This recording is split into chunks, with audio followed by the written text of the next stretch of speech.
Pemirsa, menjelang Tahun Baru Imlek 2575, warga Tionghoa di Bali pada khususnya mulai mencari perlengkapan pernak-pernik Imlek seperti lampion, dupa, lilin, kue, dan manisan.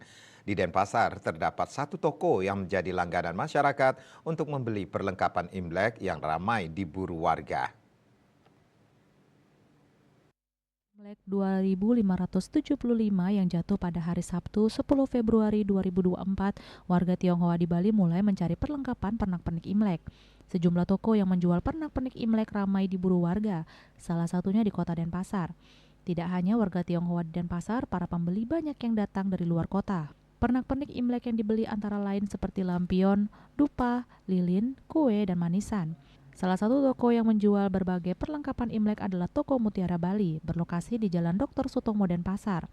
Toko ini telah berdiri selama 25 tahun, menjual khusus peralatan sembahyang umat Buddha serta pernak-pernik Imlek. Pemilik toko Mutiara Bali, Andi Wijaya, mengatakan jumlah pengunjung mengalami peningkatan tidak hanya warga Tionghoa, tetapi juga masyarakat yang menganut Hindu dan Buddha. Setiap tahun itu Imlek itu meriah selalu, tapi karena kondisi keadaan juga sekarang juga menurun.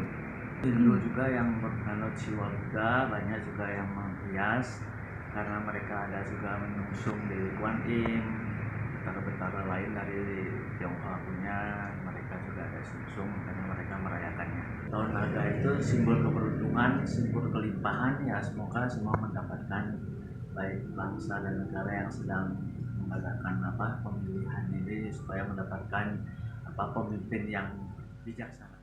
Andi menambahkan tahun baru Imlek kali ini merupakan tahun naga kayu, di mana naga kayu merupakan simbol kelimpahan. Untuk itu pihaknya berharap tahun ini seluruh umat manusia diberikan kelimpahan serta kesejahteraan. Bunga Widrayani, Bali TV.